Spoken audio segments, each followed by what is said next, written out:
2029 সালে আপনি যখন ভোট দিতে বুথে যাবেন, তখন আপনার একটা ভোটেই ঠিক হয়ে যাবে পাড়ার কাউন্সিলর থেকে দেশের প্রধানমন্ত্রী সবাই।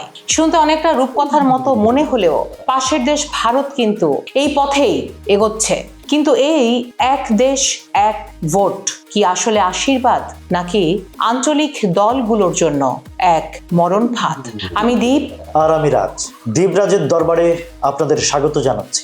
আজ আমরা বিশ্লেষণ করব ওয়ান নেশন ওয়ান ইলেকশন এর গভীরে থাকা আসল তথ্যগুলো। প্রাক্তন রাষ্ট্রপতি রামনাথ কোবিন্দের নেতৃত্বে যে কমিটি রিপোর্ট পেশ করেছিল তা কিন্তু কেন্দ্রীয় ক্যাবিনেট অনুমোদন দিয়েছে। সরকার বলছে বারবার ভোট মানেই প্রশাসনিক কাজ থমকে যাওয়া আর রাজকোষ থেকে হাজার হাজার কোটি টাকা খরচ হয়ে যাওয়া।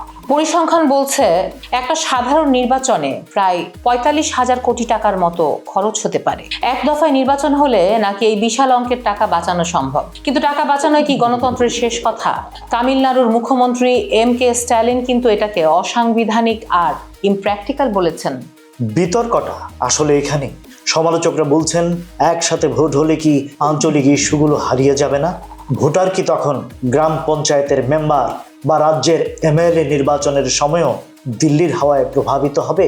আর সব থেকে বড় প্রশ্ন হলো, যদি কোনো রাজ্যের সরকার পড়ে যায় 2 বছরের মাথায়, তখন কি সেই রাজ্যকে পরের লোকসভা নির্বাচন পর্যন্ত রাষ্ট্রপতির শাসনের অধীনে থাকতে হবে? এটা কি যুক্তরাষ্ট্রীয় কাঠামোর উপর সরাসরি আঘাত নয়? উন্নয়নের জন্য সময় বাঁচানো নাকি গণতান্ত্রিক জবাবদিহিতা কমানোর এক কৌশল? ঠিক কোন দিকে যাচ্ছে পাশের দেশ ভারত? কমেন্টে জানান আপনার মতামত। আর ভিডিওটি ভালো লেগে থাকলে শেয়ার করতে পারেন। লাইক, ফলো, সাবস্ক্রাইব করুন আর বেল বাটনটি প্রেস করে আমাদের পাশেই থাকুন।